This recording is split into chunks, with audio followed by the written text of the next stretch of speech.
32절부터 45절의 말씀으로 무엇을 구하고 있습니까? 무엇을 구하고 있습니까? 라는 제목으로 하나님의 말씀 전하도록 하겠습니다. 여러분은 무엇을 구하고 계십니까? 우리가 종종 교회에 오면 기도 제목을 좀 묻잖아요, 서로. 그러면 여러분은 어떤 제목을 이야기하고 싶습니까? 평상시 여러분은 무엇을 정말 간절하게 구하고 있습니까?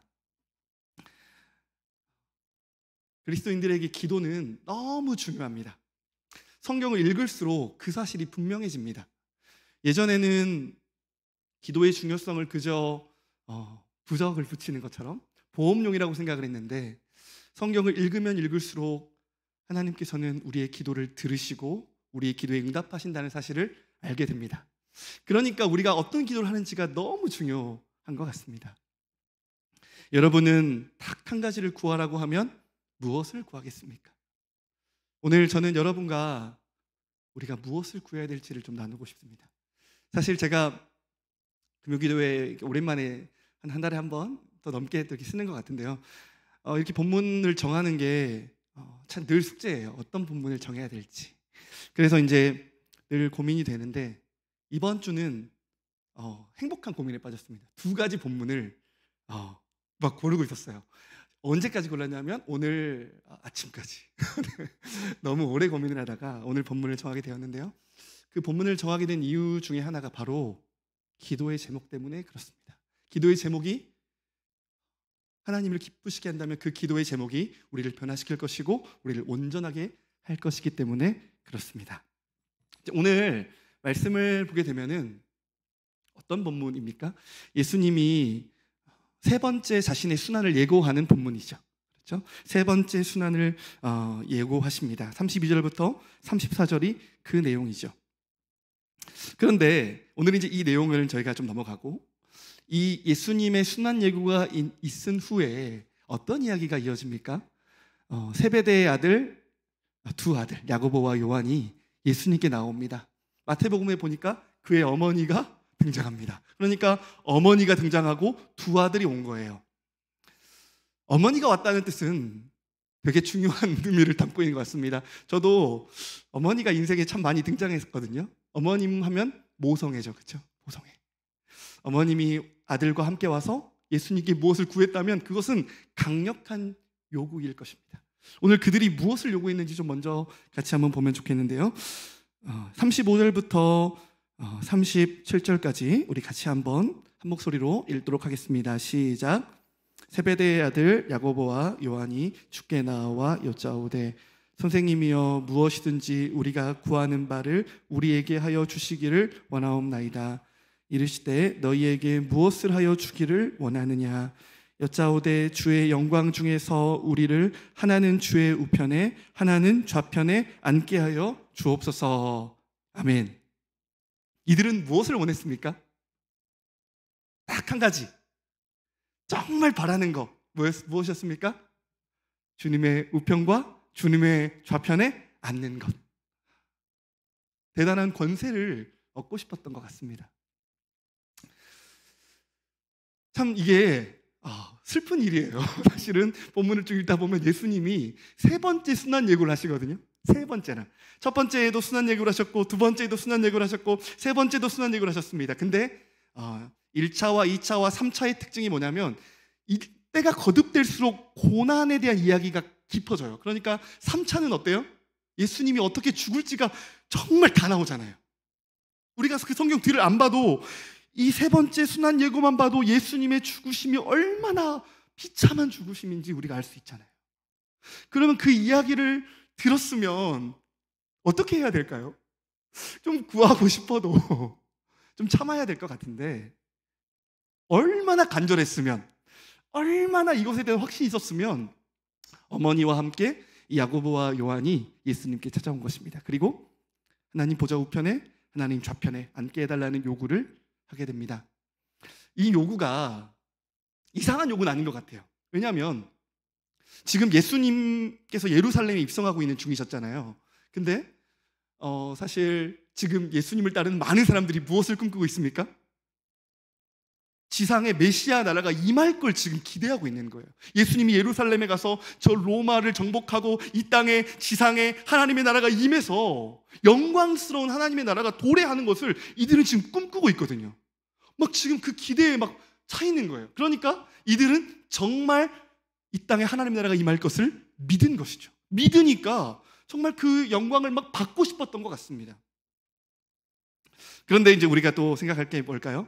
이 야고보와 요한은 예수님의 수제자들 중에 한 명이었죠. 그렇죠? 주로 수제자가 누구였습니까? 야고보, 요한, 베드로. 이 세 명은 예수님께서 좀 따로 데리고 다니시기도 하시고요. 특별히 변화산 사건에서 무엇을 봤습니까? 예수님의 영광을 봤어요.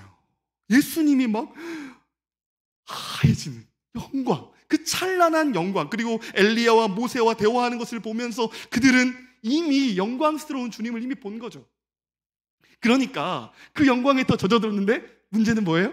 세 명이에요. 보좌에 우편과 좌편이 있는데 이들은 세 명밖에 없잖아요. 그러니까 어때요? 이 둘이 우편과 좌편에 앉고 싶었던 것 같죠. 그러면서 이들이 영광을 구했습니다. 사랑하는 성도 여러분, 여러분은 한 가지를 구할 수 있다면 무엇을 구하시겠습니까? 영광입니까? 잘 되는 것입니까? 이들처럼 누구도 침범할 수 없는 그 하나님의 오른편과 좌편에 앉고 싶은 것이 여러분의 기도 제목이십니까? 그런데 주님은요, 알쏭달쏭한 이야기를 하십니다. 우리 말씀을 좀 볼까요? 36절에 보시면 이렇게 말합니다. 이르시되 너희에게 무엇을 하여 주기를 원하느냐 그랬더니 영광 중에서 우편과 좌편에 함께 해달라고 합니다. 그러자 38절에 이렇게 말합니다. 38절을 같이 한번 읽겠습니다. 시작. 예수께서 이르시되 너희는 너희가 구하는 것을 알지 못하는 내가 받는 세례를 받을 수 있느냐. 아멘. 예수님께서 하나는 우편에 하나는 저편에 영광에 앉게 해달라고 구했습니다. 그런데 주님께서 무슨 이야기를 하십니까? 너희는 내가 받을 잔과 세례를 받을 수 있느냐? 라고 하시는 거예요. 잔과 세례가 의미하는 게 무엇일까요? 고난입니다. 고난. 죽음이에요. 보통 잔은 고난의 잔, 심판의 잔. 구약 성경에는 잔이 그렇게도 이야기되고요. 세례는 죽음을 상징하죠. 그렇죠? 물에 잠기는. 너희는 내가 받을 고난을, 내가 받을 죽음을 마실 수 있느냐? 알고 있느냐? 라고 하시는 거예요. 무슨 뜻일까요? 저는 이 말씀이 잘 이해가 가지 않았습니다. 그랬더니 이들이 뭐라고 합니까? 할 수 있습니다. 예수께서 이르시되 너희는 내가 마시는 잔을 마시며 내가 받는 세례를 받으려니와 40절 말씀을 함께 읽어볼까요? 시작. 내 좌우편에 앉는 것은 내가 줄 것이 아니라 누구를 위하여 준비되었든지 그들이 얻을 것이니라. 아멘. 사랑하는 성도 여러분, 이 말씀이 무엇을 의미하는 것 같습니까? 영광을 얻고 싶다고 했습니다. 그랬죠? 근데 예수님은 내가 마실 잔을, 내가 마실 세례를 너희가 받을 수 있겠느냐고 물으십니다. 무슨 말일까요? 우리가 영광을 구했습니다. 그들이 영광을 구했습니다. 그런데 그 영광은 너희의 무엇으로 오는 것이 아니다라는 것이죠. 무엇을 통해 온다는 것이죠? 예수님의 고난과 죽음으로 온다는 것입니다. 그 영광이 너희들에게 어떻게 임하는 줄 너희가 아느냐? 그 영광은 내가 받을 고난과 십자가와 저주로 인해서 너희들에게 오는 것이다. 주님은 그렇게 말씀하시는 거예요. 그러면서 내가 받는 세례를 너희가 받을 수 있느냐? 라고 말했더니 그들은 할 수 있습니다. 여러분, 그들이 할 수 있었습니까? 아니요. 다 도망갔습니다. 그런데 훗날 이들은 예수님 때문에 부활하신 예수님으로 말미암아 성령을 통하여서 예수님의 죽음에 동참하게 되죠. 그리고 40절에 내 좌우편에 앉는 것은 내가 줄 것이 아니라 누구를 위하여 준비되었든지 그들이 얻을 것이다. 주님이 이렇게 말씀하십니다. 이 말씀이 의미하는 것은 그 영광이 주님의 고난과 죽음으로만 이루어진다는 사실입니다. 우리의 힘과 우리의 능과 내가 잘났거나 내가 무엇을 했거나 주를 위해 무엇을 했다고 얻어지는 것이 아니라 오직 그분의 십자가와 그분의 죽으심과 그분의 순환과 그분의 부활로만 이루어지는 은혜라는 것을 우리 주님은 가르쳐주고 계십니다. 어떻게 하면 좌편에 우편에 앉을까요? 주님의 대답은 무엇입니까? 내 고난과 내 십자가가 그 영광을 가져다 준다라는 것입니다. 사랑하는 성도 여러분, 우리에게 영광이 어떻게 왔는지를 좀 기억했으면 좋겠어요. 우리는 자꾸 영광을 어떻게 받았는지를 좀 잊어버린 것 같습니다. 내가 무엇을 해야, 더 주님을 위해 뭔가를 해야 영광을 얻을 수 있다는 착각을 하는 것 같아요. 근데 사실은 오직 주님의 죽으심과 십자가만이, 그분의 수치와 그분이 우리 대신 저주를 받으심만이 우리에게 영광을 준다는 사실을 한 번 더 기억했으면 좋겠습니다. 그리고 그 좌우편에 앉는 것은 하나님의 선물이라는 사실을, 준비된 그들에게 주님 하나님 아버지께서 선물로 준다는 사실을 믿음으로 받았으면 좋겠어요. 그리고 나서 이어지는 말씀이 좀 더 중요한 것 같습니다. 41절을 보시면 어떤 일이 벌어집니까? 열 제자가 듣고 야고보와 요한에 대하여 화를 내거늘. 그렇죠? 이 세 명의 제자들만 그랬던 게 아닌 것 같아요. 제자들 모두가 다 영광을 받고 싶었던 것 같아요. 영광은 받고 싶었지만 그 영광이 어떻게 오는지는 중요하지 않았던 것 같아요. 이들은 예수님이 정말 많은 걸 가르쳐주시고 가르쳐주셨지만 듣고 싶은 것만 들리는 것이죠. 우리도 말씀을 들을 때 듣고 싶은 거를 계속 들으면 어떻게 될까요? 이렇게 되는 것 같습니다. 이렇게 다 똑같습니다. 다 모두가 보고 싶은 것만 보고 듣고 싶은 것만 듣는 거죠. 정말 중요한 그 영광이 어떻게 우리에게 오는지를 주님은 계속 가르쳐 주심에도 불구하고 그들이 주목하는 것은 영광뿐이었습니다. 사실은 영광이 아니라 그 영광이 어떻게 들어가는지가 더 중요한데 말이죠.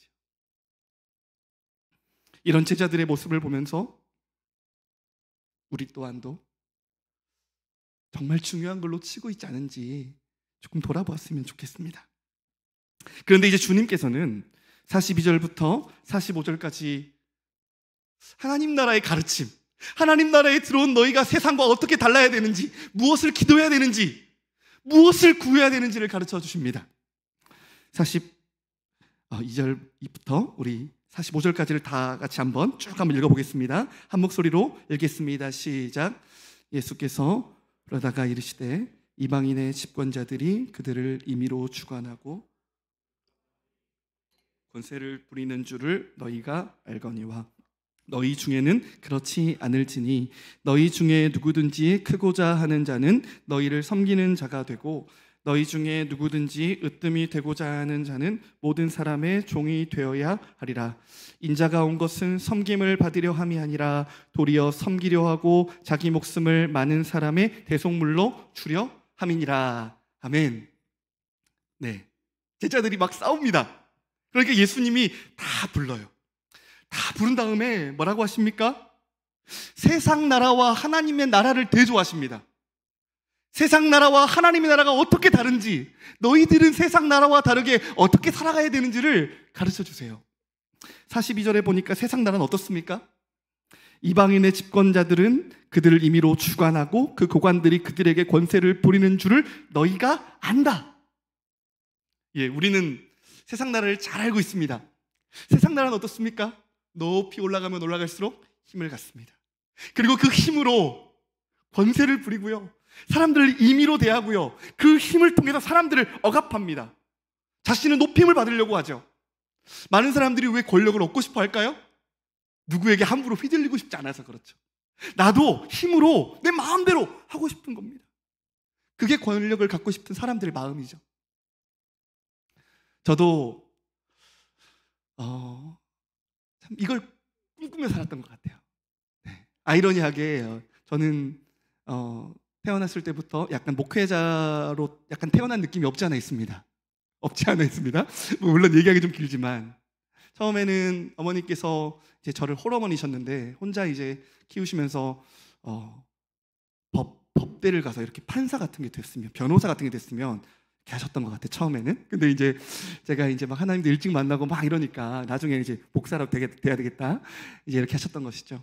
그러면서 제가 어렸을 때부터 참 많은 공동체 분들에게 막 대접을 많이 받았어요.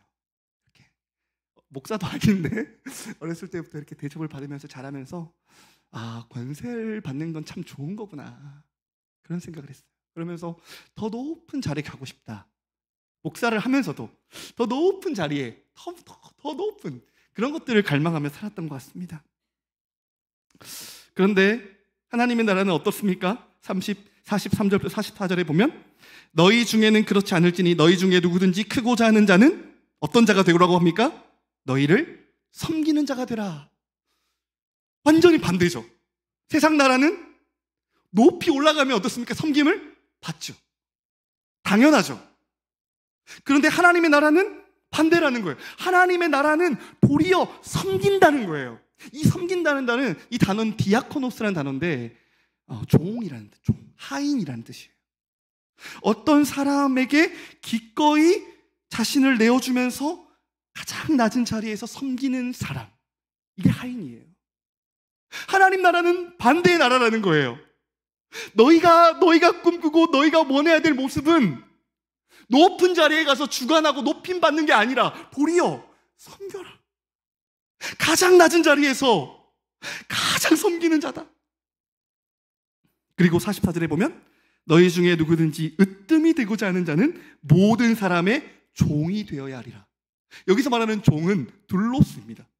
이 둘로스는 어떤 단어냐면 소유가 된 종이에요. 그러니까 고대 사회에서는 노예는, 그렇죠? 소유예요, 소유. 그러니까 사람이 아니에요. 물건이에요. 그 사람의 소유가 돼서 그 주인된 사람을 위해 사는 사람. 그렇죠? 이게 노예예요, 노예. 너희 중에 으뜸이 되고자 하는 자는 모든 사람, 어떤 특정한 사람이 아니라 모든 사람의 둘로스가 되라는 거예요. 둘로스. 여러분, 이 말씀이 어떻게 다가오십니까? 이 말씀을 들으면 가슴이 막히지 않습니까? 저거는 목사님들이나 사는 삶이지. 저거는 선교사님들이나 사는 삶이지. 저거는 나하고는 좀 거리가 있잖아. 여러분 혹시 이런 생각 안 하십니까? 이 말씀은 귀로 듣는 거고 조금 덜 살아도 괜찮지 않을까? 여러분 혹시 이 말씀 이렇게 받지 않으셨습니까? 제가 그랬거든요. 그런데 주님께서 45절에 이렇게 말씀하십니다. 같이 한번 읽겠습니다. 시작. 인자가 온 것은 섬김을 받으려 함이 아니라 도리어 섬기려 하고 자기 목숨을 많은 사람의 대속물로 주려 함이니라. 아멘. 인자, 다니엘서에 나온 말씀이죠. 다니엘서 7장 13절과 14절에 보시면 읽진 않겠습니다. 그분은 인자이세요. 구름을 타고 오시는 분, 창조의 역사를 하신 분, 그분은 심판주, 모든 영광과 예배와 존귀와 찬양을 받기에 합당하신 인자예요. 가장 높으신 분이에요. 가장 위대하신 분이에요. 모든 사람에게 영광을 받기에 합당하신 분이세요. 그런데 그 인자 같은 분이 이 땅에 오셨는데 왜 오셨습니까? 섬김을 받으려 함이 아니요 도리어 섬기려 하고.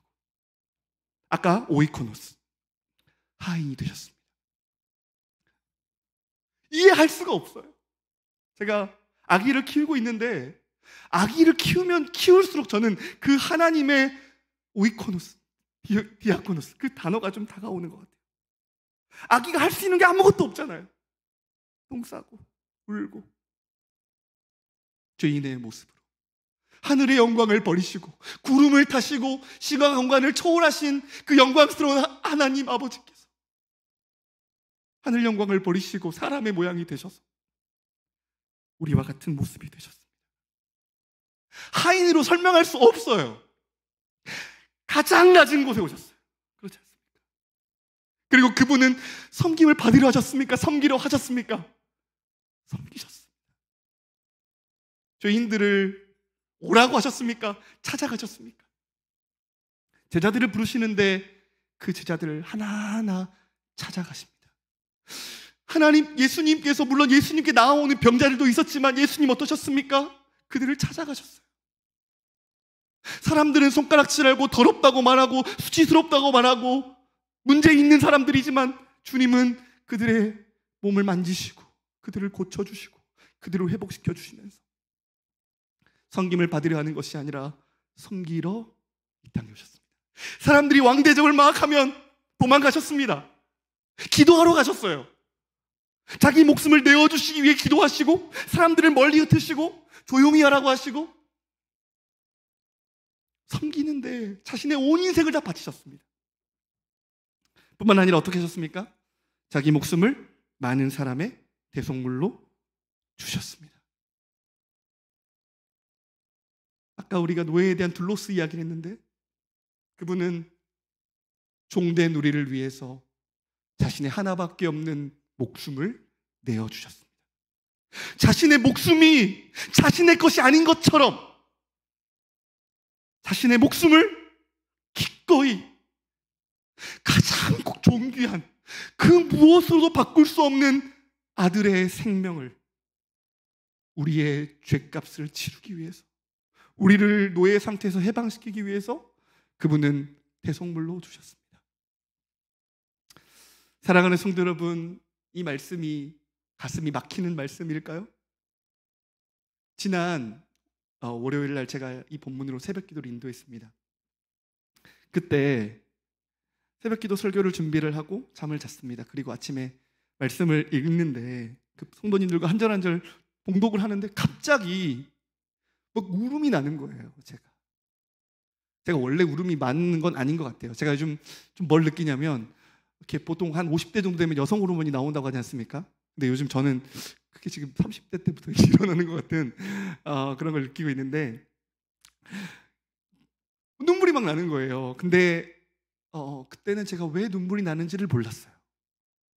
막 설교를 준비하다가 눈물이 난 것도 아니었거든요, 제가. 그때는 잘 몰랐어요. 그런데 막 눈물이 나가지고 애써 참고 설교를 하고 내려오고 설교를 준비하는데 그때 왜 울었을까? 그때 뭐 때문에 울었을까? 생각을 하는데 하나 알게 해주신 게 있었습니다. 그건 바로 하나님의 은혜였습니다. 여러분, 이 말씀은 우리를 향해서 너희들 그 보좌의 우편에 오려면 종이 되어야 돼. 하인이 되어야 돼. 그 말씀인가요? 그 말씀이 아니잖아요, 이 말씀. 너희 중에는 그렇지 않을지니 무슨 말입니까? 너희는 이미 그 영광을 받았다는 말 아닌가요? 예수님처럼 살라는 거잖아요. 인자가 온 것은 예수님이 그렇게 사셨다고 말씀하시잖아요. 그러면서 너희도 예수님처럼 살라고 하시는 거잖아요. 은혜 아닙니까? 사랑하는 성도 여러분, 우리는 이 말씀을 행위로 받아서는 안 됩니다. 은혜로 받아야 됩니다. 은혜로. 야고보와 요한, 제자들 다 영광을 구했습니다. 우편과 좌편에 가고 싶어서. 근데 예수님은 뭐라고 하셨습니까? 너희는 이미 나의 고난과 나의 죽음을 통하여 부활함을 통하여 영광에 들어갔다는 겁니다. 저와 여러분은 이미 영광을 얻었습니다. 아멘이십니까? 마태복음에 보면 세례 요한이 등장합니다. 세례 요한을 두고 예수님이 뭐라고 하시냐면 여자가 낳은 사람들 중에 세례 요한보다 더 큰 자가 없다, 이렇게 말씀하세요. 그 다음에 무슨 말씀하시는지 아세요?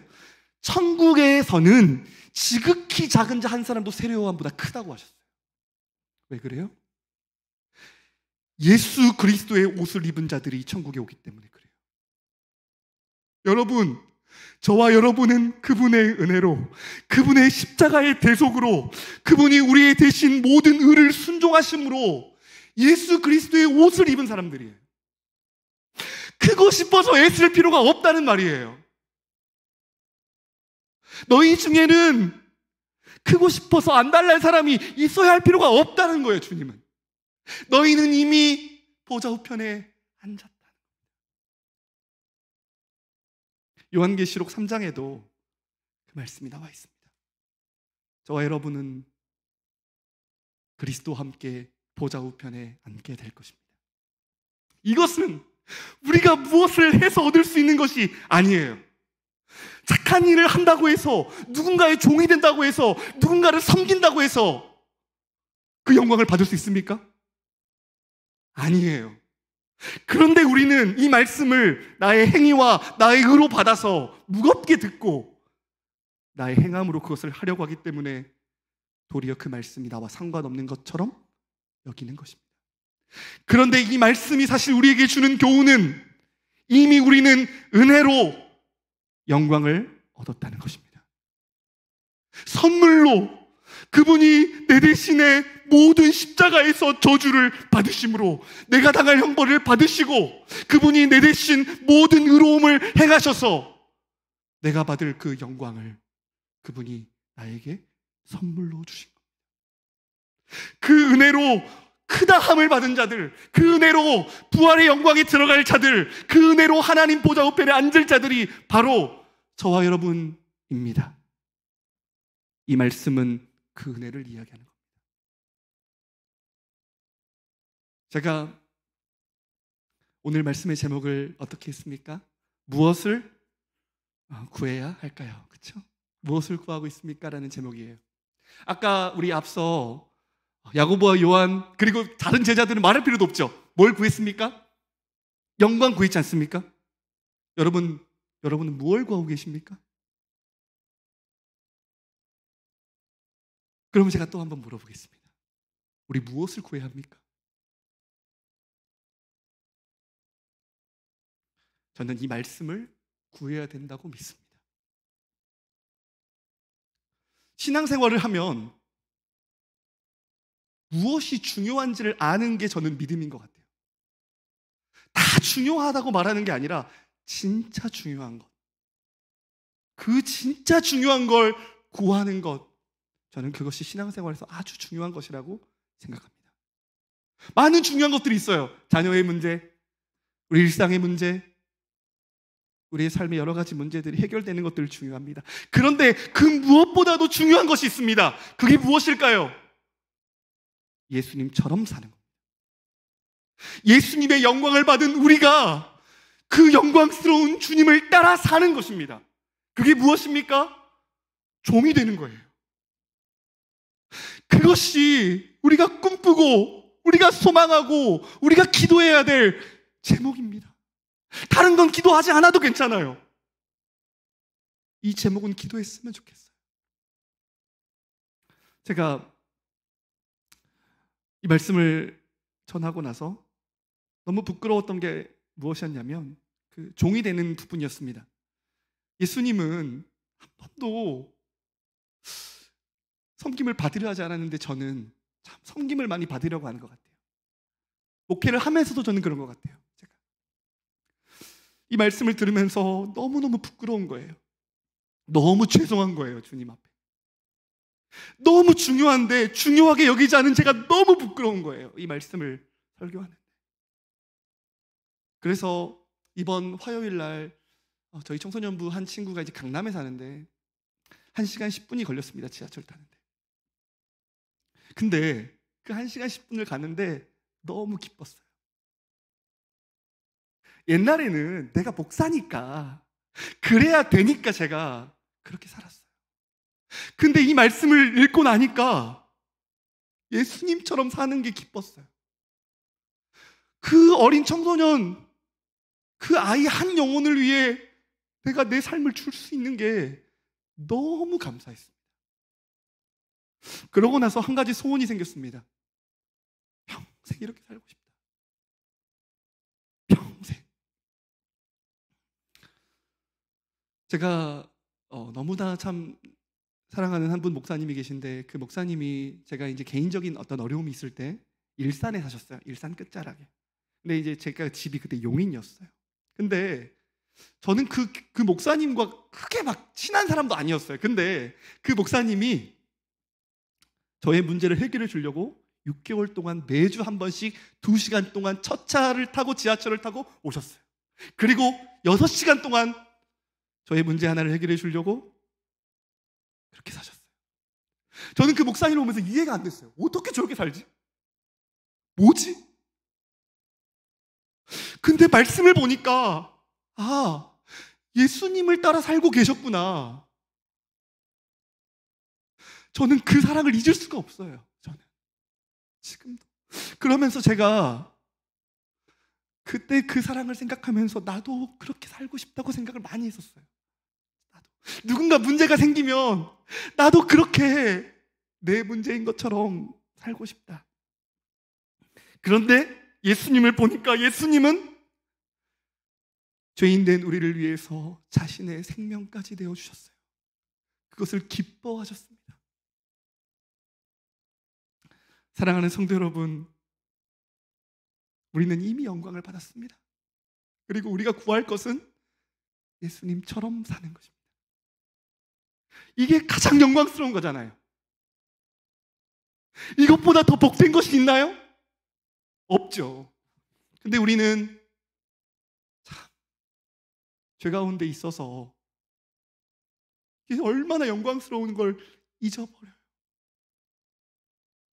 저도 이 말씀을 설교하고 이 말씀을 따라 살아보려고 애를 썼습니다. 근데 제가 느끼는 게 뭐였냐면 나는 왜 이럴까? 왜 또 섬김을 받으려고 할까? 왜 또 높은 자리에 앉으려고 할까? 왜 이렇게 교만할까? 그거를 깨닫는 시간이었어요. 오히려 이 설교를 준비하는 과정은. 사랑하는 성도 여러분, 그래서 우리는 포기해야 할까요? 아닙니다. 우리 마가복음 9장 28절부터 29절 말씀을 같이 한번 읽겠습니다. 마가복음 9장 28절부터 29절까지 말씀입니다. 말씀이 준비됐습니다. 같이 한번 읽겠습니다. 시작. 집에 들어가심에 제자들이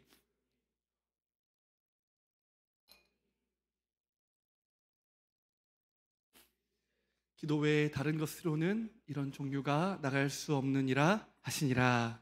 아멘. 이 말씀이 무슨 말씀인지 아시죠? 귀신 들린 자, 말 못하고 귀가 먼 귀신인가요? 그 아버지가 제자들에게 이 귀신을 고쳐달라고 데려왔는데 제자들이 못 고쳤습니다. 예전에 분명 제자들은 예수님께 파송을 받아서 귀신도 쫓아내고 병도 고치고 많은 역사를 일으켰단 말이죠. 그랬으니까 이 제자들이 할 수 있다고 생각하고 귀신을 쫓아본 거예요. 그런데 어떻게 됐습니까? 못 고쳤습니다. 그런데 예수님이 고치셨어요. 근데 제자들이 이제 집에 돌아와서, 집은 아니고 돌아와서 예수님께 물어요. 예수님, 저희는 왜 못했습니까? 예수님이 뭐라고 말씀하십니까? 기도 외에는 능히 이런 일을 할 수 없다. 사랑하는 성도 여러분, 귀신을 쫓아내는 것도 기도하지 않고 할 수 없습니다. 복음을 전하는 것도 기도하지 않으면 할 수 없습니다. 예수님을 따라 사는 것은 어떨까요? 우리 힘으로 할 수 있을까요? 우리 힘으로 아무것도 할 수 없습니다. 그래서 주님은 제자들에게 뭘 가르쳐 주셨습니까? 내 힘이 아니라 기도로 주님을 의지해라. 우리는 할 수 없습니다. 자연스럽게 세상의 가치관이 흡수가 돼서 높임받고 싶고 주인이 되고 싶고 영광받고 싶어하고 종이 되고 싶어하지 않는 것이 우리의 모습이죠. 그렇게 사는 것은 동의할지라도 정말 그것을 추구하고 따라가는 것은 정말 어렵죠. 그러나 주님은 오늘도 우리에게 은혜로 말씀하시면서 기도 외에는 이것은 불가능하다고 말씀하시는 거예요. 성령의 능력으로만, 성령의 열매, 사랑과 희락과 화평과 오래 참음과 자비와 양성과 충성과 온유와 절제, 이게 다 무엇입니까? 사랑의 열매. 예수님처럼 살게 하는 성령의 열매죠. 성령의 능력으로만 사랑할 수 있습니다.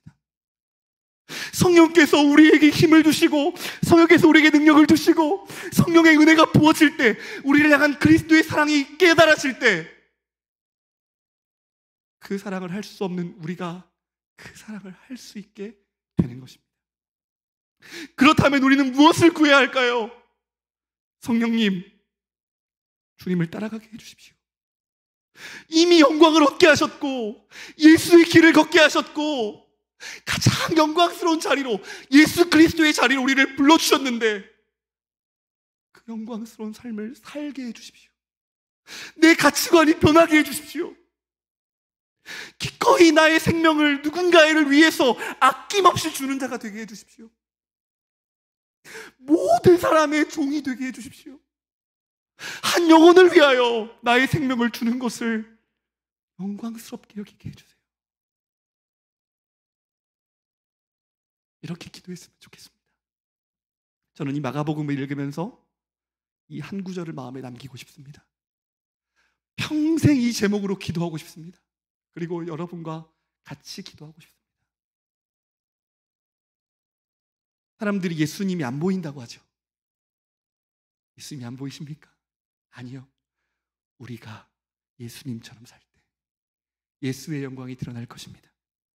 가정에서, 남편과 아내의 관계에서 너무 어렵지만 종이 되고 기꺼이 나의 생명을 주는 삶을 살면 가정이 천국이 될 것입니다. 교회가 천국이 될 것이에요. 이 말씀이 사라지면, 이 능력이 사라지면 교회는 세상과 똑같아지죠. 높아지려고 하고 권세를 위해 싸우고 섬김을 받으려 하고, 그런 교회가 되지 않아야 될 줄 믿습니다. 그럼 어떻게 해야 될까요? 저와 여러분이 기도해야 합니다. 저와 여러분이 자기를 부인해야 됩니다. 저와 여러분이 이 말씀을 마음에 새겨야 합니다. 은혜에 합당한 자가 되기 위해 살아야 됩니다. 마지막으로 누가복음 20장 35절의 말씀을 같이 한번 읽도록 하겠습니다. 누가복음 20장 35절입니다. 같이 한번 읽겠습니다. 시작. 미 죽은 자 가운데서 부활함을 얻기에 합당히 여김을 받은 자들은 장가가고 시집가는 일이 없으며. 부활에 대한 말씀을 하시는데 이렇게 말씀하세요. 부활함을 얻기에 합당히 여김을 받은 자들은. 여러분, 이 단어가 설레지 않습니까? 부활함을 얻기에 합당히 여김을 받은 자들은, 이 자들 어떤 자들입니까? 예수의 영광을 받아서 예수님처럼 살려고 하는 자들. 그 보좌 우편을 이미 선물로 받고 그 보좌 우편에 앉으실 예수의 옷을 입은 저와 여러분이 기쁨으로, 감사로, 기도로 그렇게 주 앞에서 살기를 당연하게 여기고, 그것 때문에 아파하고 그 삶을 살기 위해 자기를 부인하고 그 삶을 살기 위해 주님 앞에서 울고, 그렇게 사는 자들은 부활에 합당한 자일 거라고 저는 믿습니다. 저와 여러분이 주님 보실 때 부활에 합당한 자로, 그 은혜에 합당한 자로 그렇게 서시기를 주님의 이름으로 축복합니다. 이 시간 함께 기도하겠습니다. 미랄이라는 찬양 혹시 아십니까? 미랄. 이 찬양은 교회에서 잘 안 부르는 찬양입니다. 왜냐하면 가사가 너무 세거든요. 생명이 또 다른 생명 낳고 주님을 볼 수 있다면 나의 삶과 죽음도 아낌없이 드리리. 죽어야 다시 사는 주의 말씀 믿으며 한 알의 미랄 되어 썩어지리니 예수님처럼 살아가게 하소서. 이 찬양 잘 몰라도 우리 고백할 수 있어요. 주님처럼 살게 해주세요. 그게 우리의 소원이 되게 해주세요. 세상의 것들로 너무 많은 욕심에 우리의 영혼이 더럽혀져 있다면, 진짜 구해야 될 걸 구하지 못하고 살아가고 있다면, 주님, 이 찬양이 내 기도가 되게 해주세요. 그런 마음으로 이 시간 이 찬양을 고백하고 우리 같이 기도하겠습니다.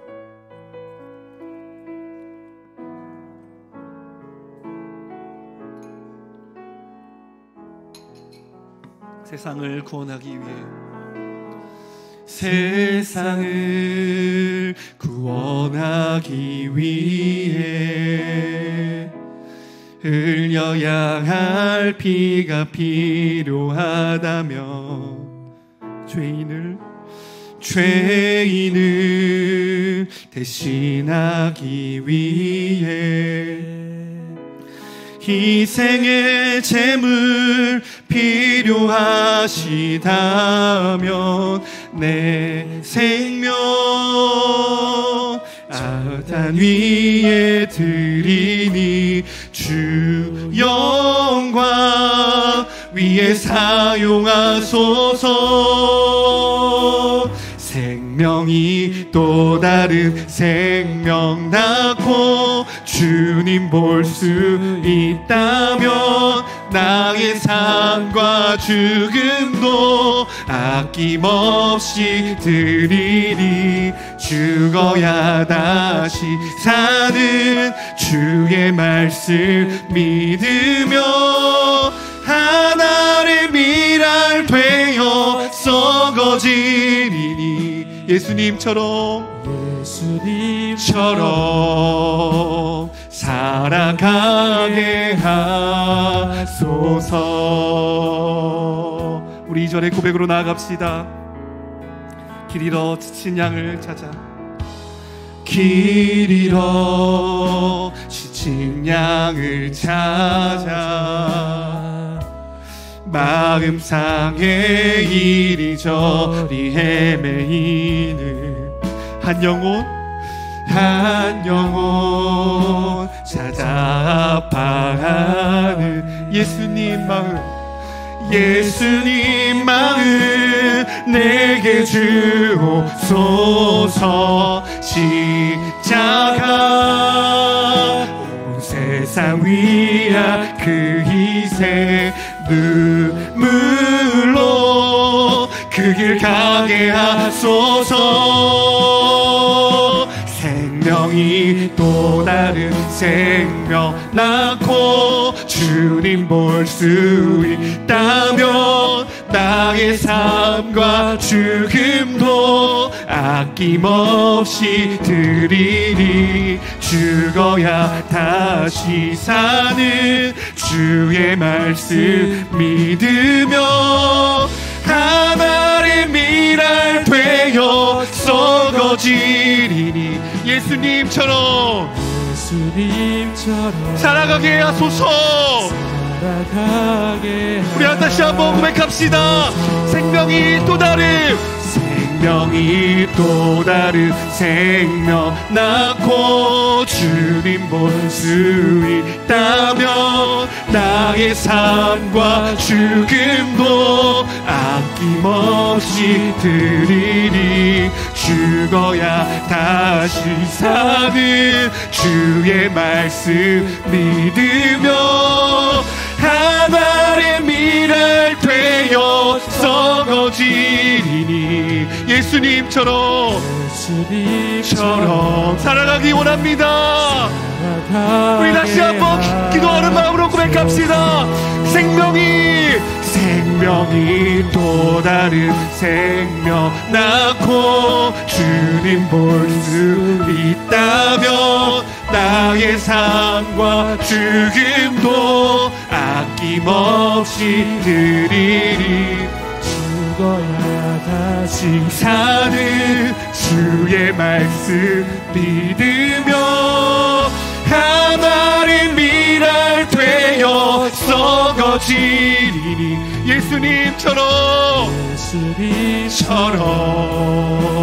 살아가게 하소서.